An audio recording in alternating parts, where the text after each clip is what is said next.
Real کور کے معزز ناظرین، میں ہوں بلال نوی۔ تمام دیکھنے اور سننے والوں کو میری طرف سے السلام علیکم۔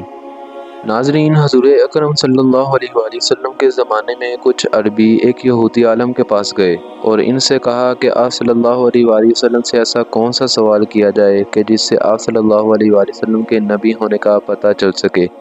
اس کے جواب میں یہودی عالم نے آپ صلی اللہ علیہ وآلہ وسلم سے 3 سوال پوچھنے کا کہا۔ ان میں ایک سوال یہ تھا کہ اصحاب کہف کے بارے میں پوچھیں۔ لہٰذا اللہ تعالیٰ نے آپ صلی اللہ علیہ وآلہ وسلم کو اس کا جواب قرآن پاک میں سورہ کہف میں مکمل واضح کر کے فرما دیا۔ ناظرین، آج کی اس زیر نگرانی ویڈیو میں ہم اس واقعے کے متعلق آگاہ کریں گے، لیکن آگے بڑھنے سے پہلے ساتھیوں سے درخواست ہے کہ چینل کو سبسکرائب کرتے ہوئے ساتھ گھنٹی کو بھی بجائیں۔ ناظرین، حضرت عیسیٰ علیہ السلام کا دور تھا جس میں ان کو اللہ پاک نے آج کے ملک فلسطین کے علاقے میں تبلیغ کے لیے بھیجا۔ یہ علاقے اس وقت رومن امپائر میں شمار ہوتے تھے۔ یہ بت پرست لوگ تھے۔ یہاں ایک یہودی بادشاہ کی حکمرانی تھی جو رومن حکومت کے ماتحت کام کر رہا تھا۔ جب حضرت عیسیٰ علیہ السلام نے یہاں حکومت شروع کی تو رومی لوگ آپ کے مخالف ہو گئے اور آپ کو گرفتار کر کے سولی پہ لٹکانا چاہا، مگر اللہ پاک کے حکم سے آپ کو زندہ اوپر اٹھا لیا گیا۔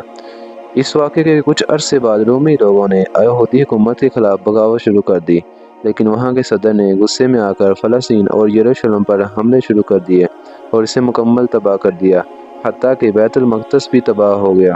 اس دوران اس نے 1.5 لاکھ یہودیوں کو بھی قتل کر دیا۔ جو بچے کچے یہودی رہ گئے تھے وہ جان بچا کر فلسطین سے نکل گئے، اور اس طرح عیسائی لوگ جو حضرت عیسیٰ علیہ السلام کو ماننے والے تھے، ان کے پیروکار تھے، صرف وہ فلسطین میں باقی رہ گئے۔ اس وقت دقیانوسی کی بادشاہت تھی اور وہ بت پرست تھا، لہٰذا اس کی حکومت میں موجود عیسائی لوگوں پر مظالم اٹھانا شروع کر دیے، یہاں تک کہ اس وقت کے حضرت عیسیٰ علیہ السلام کے ماننے والے چند نوجوانوں اور حواریوں کو اس نے اپنے دربار میں بلا لیا اور کہا کہ میں تمہیں چند دن کی مہلت دیتا ہوں کہ تم اپنے نئے دین یعنی عیسائیت سے باز آ جاؤ، ورنہ میں تمہیں قتل کروا دوں گا۔ ناظرین گرامی، یہ حضرت عیسیٰ علیہ السلام کے پیروکار لوگ اصل میں اصحاب کہف ہیں، جن کا ذکر تفصیل سے قرآن مجید کی سورہ کہف میں موجود ہے۔ انہوں نے جب یہ دھمکی سنی تو وہ شدید پریشان ہو گئے، کیونکہ وہ بادشاہ سے لڑنے کی طاقت نہیں رکھتے تھے اور نہ اس شہر میں رہ کر عیسائی تعلیمات جاری رکھ سکتے تھے، ورنہ دقیانوس بادشاہ ان کو قتل کروا دیتا۔ لہٰذا انہوں نے شہر چھوڑنے کا فیصلہ کر لیا اور اللہ پاک کے بھروسے وہ شہر سے نکل گئے، یہ سوچتے ہوئے کہ اب اللہ پاک ہی ہمارے حق میں فیصلہ کرے اور ہمارے لیے راستہ بنائے گا۔ یہاں تک کہ وہ ایک پہاڑ میں پہنچ گئے اور اس کی غار میں چھپ گئے، اور اسی طرح سوتے سوتے ان پر 300 سال کا عرصہ بیت گیا۔ دقیانوس نے جب ان کو تلاش کروایا تو پتہ چلا کہ یہ لوگ اس غار میں موجود ہیں، تو یہ بڑا غضبناک ہوا اور اس نے حکم دیا کہ غار کو ایک دیوار لگا کر بند کر دیا جائے تاکہ یہ لوگ غار میں ہی دم گھٹ کر مر جائیں۔ لیکن جس شخص کے یہ ذمہ کام لگایا وہ بہت نیک اور ایماندار تھا۔ اس نے اصحاب کہف کا نام، تعداد اور تاریخ لکھ کر ایک تختی پر تانبے سے کندہ کر کے دیوار میں چتوا دیا، اور اس طرح ایک تختی محل میں بھی رکھوا دی، اور اس طرح کچھ عرصے بعد دقیانوس بادشاہ بھی مر گیا، اور اس کے بعد کئی حکومتیں آئیں اور گئیں، یہاں تک کہ وہ 300 عیسوی میں رومن امپائر نے بھی عیسائیت قبول کر لی، اور اس کے بعد 446 عیسوی میں بیدروس نامی ایک بادشاہ کی حکمرانی آئی۔ یہ ایک نیک دل اور انصاف پسند بادشاہ تھا۔ اس نے 68 سال شان و شوکت سے حکومت کی۔ اس کی حکومت میں جب مذہبی فرقہ عروج پر تھا اور مرنے کے بعد دوبارہ زندہ ہونے اور آخرت پر سے یقین اٹھتا جا رہا تھا، تو اپنی قوم کی یہ حالت دیکھ کر وہ بہت رنجیدہ ہو گئے اور اپنے مکان میں جا کر بند ہو گئے، اور یہاں بیٹھ کر وہ شدت سے اپنے اللہ سے التجا کرنے لگا کہ کوئی ایسی نشانی عطا کر کہ میری قوم کا ایمان پھر سے تازہ ہو جائے، ان کو قیامت اور مرنے کے بعد زندہ ہونے کا اور ایک اللہ کے ہونے کا یقین ہو جائے۔ اللہ نے اس کی یہ دعا قبول کر لی، لہٰذا ایک دن ایک چرواہا اپنی بکریاں چراتے ہوئے اس غار کے پاس پہنچ گیا۔ اس چرواہے نے چند لوگوں کے ساتھ مل کر اس دیوار کو گرا دیا، اور اس دیوار کے گرتے ہی ان لوگوں پر ایسا خوف و ہیبت طاری ہوا کہ وہ وہاں سے بھاگ گئے۔ اس کے بعد وہ اصحاب کہف نیند سے بیدار ہوئے اور ایک دوسرے سے سلام و کلام میں مشغول ہو گئے۔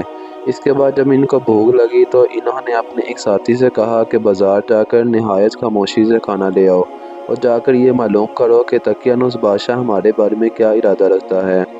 جب ان کا ساتھی بازار پہنچا تو وہ دیکھ کر بہت حیران ہوا کہ یہاں تو اسلام کا بول بالا ہو چکا ہے، حتیٰ کہ لوگ اعلانیہ حضرت عیسیٰ علیہ السلام کا کلمہ پڑھ رہے تھے اور ان کی تعلیمات پر عمل بھی ہو رہا تھا۔ اس کشمکش میں وہ کھانے کی دکان میں گیا اور کھانے کے بدلے میں اس نے دقیانوسی زمانے کا سکہ دیا جو 300 سال پرانا تھا اور بند ہو چکا تھا، حتیٰ کہ اس کو پہچاننے والا بھی نہیں رہا تھا۔ سکہ دیکھ کر دکاندار کو لگا کہ شاید اس شخص کے ہاتھ کوئی پرانا خزانہ لگا ہے۔ اس کو اس پر شک ہوا تو اس نے اسے سپاہیوں کے حوالے کر دیا تاکہ وہ اس سے خزانے کے بارے میں پوچھ گچھ کر سکیں کہ بتاؤ وہ خزانہ کہاں ہے۔ اس نے کہا میرے پاس کوئی خزانہ نہیں ہے، یہ ہمارے پیسے ہیں۔ سپاہیوں نے کہا ہم کیسے مان لیں کیونکہ یہ سکہ 300 سال پرانا ہے اور تم لوگ ابھی جوان ہو، لہذا سچ سچ بتاؤ معاملہ آخر کیا ہے تاکہ اس کا حل نکالا جا سکے۔ جواب میں اس نے کہا کہ پہلے یہ بتاؤ دقیانوس بادشاہ کا کیا حال ہے۔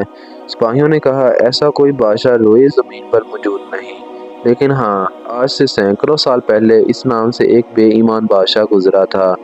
یہ سن کر وہ حیران رہ گیا اور کہا کہ ابھی کل ہی تو ہم اس کے شر سے بچنے کے لیے بھاگے تھے اور میں اور میرے ساتھی اس غار میں چھپ گئے تھے، جبکہ ابھی بھی میرے کچھ ساتھی غار میں موجود ہیں۔ تم لوگ خود جا کر کیوں نہیں دیکھ لیتے؟ جب سپاہی اور شہر کے لوگ کثیر تعداد میں وہاں پہنچے تو غار والے پہلے ہی اپنے دوست کے انتظار میں تھے کہ شاید بادشاہ نے اس کو نہ پکڑ لیا ہو۔ ناظرین، جب شہر کے لوگ پہنچے اور شور سنائی دینے لگا تو غار والے سمجھے کہ دقیانوسی فوج ان کے دوست کا پیچھا کرتے ہوئے غار تک آ پہنچے ہیں، چنانچہ وہ اللہ کے ذکر و اذکار میں مصروف ہو گئے اور سپاہیوں نے غار سے وہ تانبے کا صندوق برآمد کر لیا جہاں صحابہ کہف کے نام اور لکھا ہوا تھا کہ مومنوں کی جماعت ہے اور دقیانوس بادشاہ کے خوف سے پناہ لینے کے لیے یہاں قیام پذیر ہے، اور بادشاہ نے یہاں دیوار بنا دی، چنانچہ یہاں سے جو بھی دیوار ہٹائے وہ اصحاب کہف سے ان کا حال معلوم کرے۔ سپاہی حیران رہ گئے اور جب کچھ سمجھ نہ آیا تو اپنے حاکم وقت بیدروس کو اطلاع دی۔ اس نے جب یہ بات سنی تو شہر کے بڑے دیندار لوگوں کو لے کر وہاں پہنچ گیا۔ اصحاب کہف نے غار سے باہر آ کر بادشاہ کو سارا ماجرا بیان کیا۔ بیدروس نے سجدہ شکر ادا کیا، اے اللہ تو نے میری دعا قبول کی اور ایسی نشانی دکھا دی کہ انسان موت کے بعد زندہ ہونے پر یقین ضرور کرے گا۔ اس کے بعد غار والوں نے بیدروس کو دعائیں دیں کہ اللہ تمہاری بادشاہت میں برکت دے، اور دوبارہ اسی غار میں چلے گئے اور وہاں جا کر دوبارہ سو گئے۔ اللہ تعالیٰ نے اسی نیند کی حالت میں ان کو موت دے دی۔ بادشاہ نے زحل کی لکڑی کا صندوق بنا کر ان کی لاشوں کو اس میں دفنا دیا اور غار کے باہر تختی بھی لگوا دی اور سالانہ عرس مقرر کیا جہاں لوگ غار والوں کی زیارت کے لیے آیا کرتے تھے۔ غار والوں کی تعداد میں بہت سی اختلافات پائے جاتے ہیں۔ عبداللہ بن کہف فرماتے ہیں کہ یہ 7 تھے اور 8واں ان کا کتا تھا۔ ناظرین، سوچنے کی بات یہ ہے کہ ایسا کیسے ممکن ہوا؟ غار والوں پر وقت کیوں نہیں اثر انداز ہوا اور نہ ہی ان کے خط و خال پر کوئی تبدیلی واقع ہوئی؟ سائنسی طور پر یہ تب ممکن ہے جب غار والوں کا گریویٹیشنل فال باہر سے کم ہو، تو تب ہی ان کا وقت رک گیا ہوگا اور آس پاس کا چلتا رہا ہوگا، لیکن ایک ہی فریم آف ریفرنس کے ہوتے ہوئے ایسا کم ہی ممکن ہے۔ لیکن دوستو، اللہ کے لیے کچھ بھی ناممکن نہیں۔ دوستو، ویڈیو اچھی لگی ہو تو دوستوں کے ساتھ شیئر کریں اور لائک کریں اور کمنٹ باکس میں اپنی قیمتی تجاویز سے آگاہ رکھیے۔